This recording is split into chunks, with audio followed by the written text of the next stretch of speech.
welcome in. Thank you so much for joining us on your Cardinals Locker Room Training Camp Special. Lena Washington and Luke Liddon on your TVs. And guys, it's just good to have football back, right? Oh, my goodness. The wait is finally over. It's still the preseason, but it still counts in my book. And it's nice to move on from some of that off-season drama, right? Yeah, absolutely.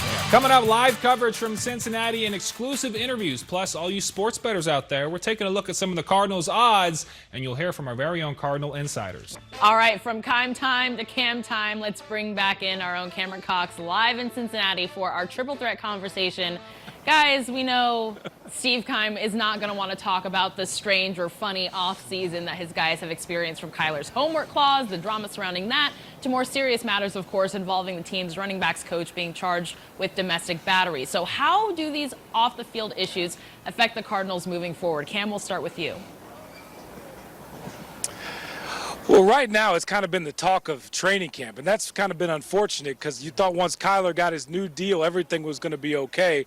But since then, it's just been one thing after another, and it's been really tough to just talk about football. That's why kind of tonight felt good just to watch a football game, even though it's a long practice and a scrimmage. It just felt good to watch football. It's been a shame that all those headlines have dominated the Cardinals training camp so far. Moving forward, it's just got to stop, plain and simple. Like, nothing more can happen. I'm sure Hard Knocks is mad that they didn't get this first part of training camp on camera, but they've had too many things go wrong, and an NFL team cannot have things like that happen inside their locker room, off the field whatsoever. Bottom line, enough's enough. Let's hope that all that is a thing of the past. It's unfortunate, a lot of things that have gone on since then.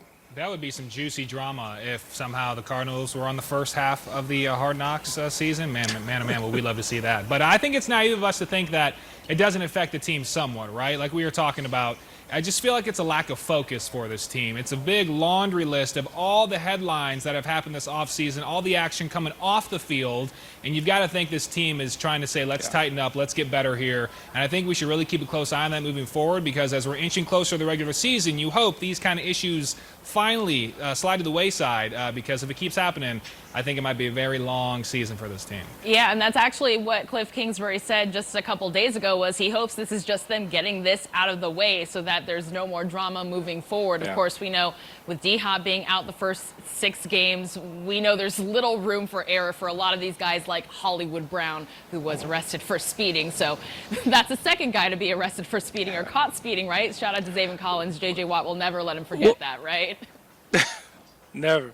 Well, guys, another thing, like, there's still more that could happen. Obviously, thankfully, they ended that drama with the Kyler homework clause thing, and they took it out. I still think that's going to follow Kyler. You know how visiting fans are in other states. Anytime you make a mistake, anytime they lose, like, that's going to come up. We know that. Hollywood Brown still has his day in court. James Saxon does too as well. So there's still more things that are going to follow this team moving forward. But they just can't have any of these things like this. Too many expectations and pressure on this team to win now for them to have to deal with the first couple weeks of camp and it just be about off the field stuff. That's what I was just going to say, Cam. The pressure and the high expectations. We all expect this team to hopefully take a jump from last year. And when you see all these issues so far in the offseason, it kind of has you rolling your eyes and thinking, whoa, wait, what's going on? We don't want this team to take a step back. We want them to try to take a step forward. And you know, let's hope they turn it around these next few games and the regular season coming up. Well, hey, guys, last season we were talking about the Cardinals not being talked about nationally. Well, they've been talked about nationally. There we go.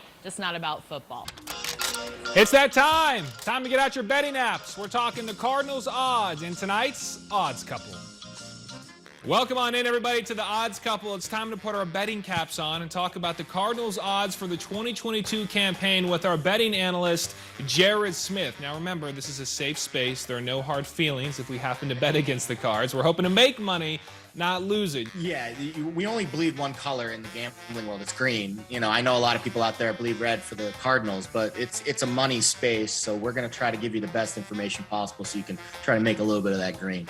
Okay, so when we look at some of the futures odds, let's start with the win total. The Cards over-under is set at 8.5, which I personally like that if I'm placing the bet. The over is at -110 with the under also set the same. Which way do you lean and why? This is the one I would be pro Cardinals on. I agree. I do think the over would be the way to play it. So this number opened at 9.5. Obviously, a lot of expectations coming into the season, but some turbulent offseason news. And that has pushed this number down a little bit. So it opens at 9.5. Now you can bet 8.5, which means you get that full win in your back pocket before the season even starts. So I think I can lean to the over there based on what the numbers are telling me. Now, something else that interests me is the division itself. It depends which book you look at, but the defending champ Los Angeles Rams given plus 125 odds to win the NFC West, followed by the 49ers at plus 200. Maybe Trey Lance has something to do with that.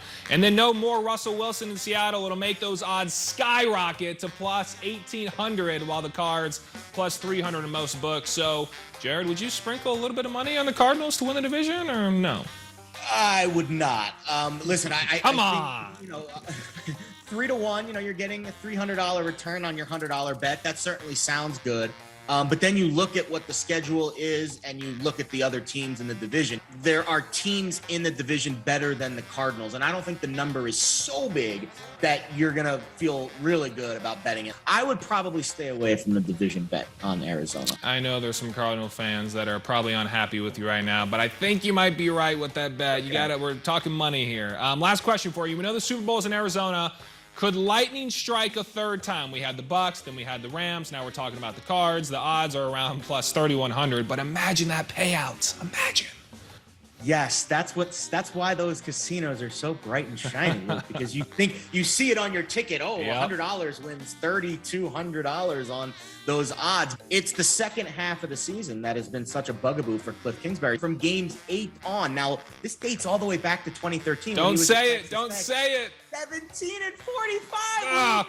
Why am I going to make a bet on a team to win the Super Bowl when the record in the last half of the season, last I checked, the Super Bowl's played after game number 8? Let's be honest, that is a speculative bet at best. I know. The numbers don't lie. I know, Jared. I get it. But you know what they say? Scary money don't make money, right? Maybe not from that bet, though. But, Jared, thank you so much for the time and the insight. We appreciate it. And if you make some money week 1, I'm expecting you'll give us all a cut. Fair deal? Yeah? You got it, Luke. Anything for you, bud. All right, thanks, man. We'll see you later this season. Take care. Okay, so we know the NFL is a brutal game, no matter if you're a 10-year vet or you're brand new to the league. And haven't you always wondered what it's like to be a rookie in the NFL? Well, you've come to the right place as I sat down with a pair of rookies in both Lecitus Smith and Marquise Hayes. Let's get to know these young offensive linemen a little bit better, as it's time now to meet the rookies. Thanks for the time. We appreciate it. So we got to ask, how's it going? How's camp been so far? You guys a little tired, or are you hanging in there? You know, me being a rookie, even though the days are kind of wearing on me, I look at those vets and I honestly feel bad to even say like, oh, I'm sore, I'm hurting. I feel like it's disrespectful, so I try not to do that. The days get a little bit long, but I feel like mentally you got to stay locked in, so it's been good. And we've always heard training camp is such a grind. Is it as much of a grind as we've heard the media from the outside perspective? I feel like Oklahoma, the days was pretty long, but here it's like when you come back as a rookie, you got to start learning more. You know what I'm saying? At 7 o'clock, you just can't go to sleep like college. Like, you got to look in your playbook extra hour and stuff like that. Have either of you had a, whoa, welcome to the NFL type moment yet? I feel like first day of pads. Yeah. I feel like when we walked out there, you knew we had pads on, but one time I heard Buda Baker, he talking early morning, he got to talking, so I'm like, man, it's the league for real, because he talking crazy, like pads on, it's time to go here, wipe the stuff out your eye, like he ready, so that was a wake-up moment, like I'm here. When those pads came on, defense got the bark. You heard guys like Marcus Golden, you know, talking his trash and ready to go. Do you ever chirp back as rookies, or is it kind of you keep your mouth shut and you just let them talk and you kind of take it? Nah, I talk a little bit out there. I ain't gonna talk too much to the vets, but the person that I feel like close to me or pro-wise, I'm gonna talk my stuff back to. I ain't gonna lie. You guys speak to veterans, possibly leaning on into those veterans. Is there a specific veteran that either of you have kind of leaned into to look to for advice or to keep you afloat when maybe you feel like you're sinking? There's a play where I could mess up. Now, Justin Pugh walk over to me and go, hey, man, let it go. Like, you know, okay, you had a bad snap on this play. You can't let it bleed through. And that's a big thing. What's crazy here is, like, it's not college. Like, the league is feel like, in college, your coach, you know what I'm saying, straight to it. But here, like, Humper correct you before coach do. The vets have such an influence on the game because, like you said, they're out there and they know their stuff. When it comes to being a rookie, we've all heard and seen of rookie hazing.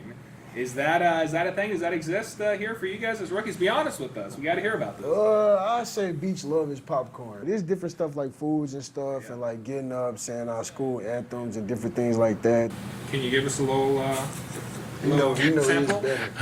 I think it's like da da da da da da da. Tech man, oh tech man, with spirits true and faithful, backing up our team with hopes undying, giving hopes in something dying.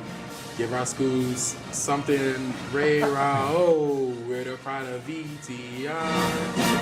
How would you describe your friendship knowing you have a close buddy with you in the trenches? Not only were we drafted one round after the other, but we both were late round picks. So there's definitely a chip on our shoulder. We both had that conversation where it was like, man, you seen that they picked such and such, here or there, and just looking like, man, I didn't think I was gonna go that late. I thought I was about to be undrafted. And he said the same thing. Just trying to bring each other along instead of a competition type thing. So I feel like we got close-knit pretty soon, you know what I'm saying, playing the game a little bit, talking, different things like that. So it became close pretty fast. It wasn't no try to go at each other's neck and, you know what I'm saying, take his towels or take his toothbrush or something like that. I remember when I was new to the media, the first time I saw Cam Newton, I was starstruck, and I was like, oh my goodness, that's Cam Newton. Have you guys, as rookies, had that moment on the field where you kind of had to reel in the little inner child a little bit? I'll probably say J.J. Watt was mine, because he's in the hot tub with him just chilling. Like, it's like, man, like, do I take a Snapchat with him or do I say what's up? Like, so that was my starstruck right there. But I feel like another moment was when I seen D-Hop for the first time. And I've had those moments too where he passed by in his big truck that he got like suited up and everything like that, and I'd be wanting to take snaps like, man, this ain't crazy. But I'm like, you know what, I'm not gonna do that. I'm not gonna fangirl like that. But that was one of my moments. Well, guys, I appreciate the time. We'll be rooting for you. We're hoping you'll make the 53-man roster. We'll keep tabs on you, and best of luck with the season moving forward. Appreciate Thank you very Thanks, much. guys. Yes, sir. Thank you.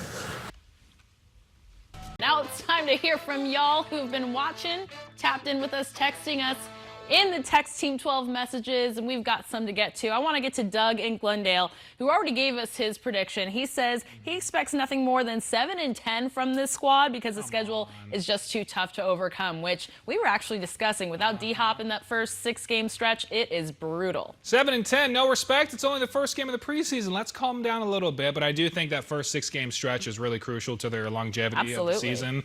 I think they go 3-3 in those first 6 games, but if they start 2-4, 1-5, then he might be right with that 7-10 prediction. Joel in Phoenix, this one's pretty funny. He says, Kyler needs to be the QB, not the coach. This isn't playtime, people. Hit the film, bruh. Well, when you get $230 million, I think he can kind of do whatever he wants. And we were talking about this as well with Cam. We were saying, well, it's mental reps for Kyler. Obviously, you're not going to put him out there on the field for a preseason game. So let's hope he's reading the film, watching the film behind the scenes. Well, does that count as independent study? Sure. Getting on the headset? They took out the addendum, though, so Well, hey, doesn't matter. brownie points, extra credit, never hurt anybody. Rick in Litchfield Park says the Cardinals played a clean game, penalties-wise. It's been a minute since he's seen that, so hope that's a good sign for the regular season. And Rick, I agree with you because we cannot afford any self-inflicted penalties or missteps again in a tough NFC West without D-Hop, your star receiver for those first 6 games, and whatever else might pop up between now and then. So far, so good for the Cards. Let's hope it just continues once the regular season gets here. All right, one more we have time for. Manny from Glendale, Arizona. Cardinals are going to shock the football world. D-Hop coming back after the 6th week will jumpstart the second half of this playoff push. Hashtag free D-Hop.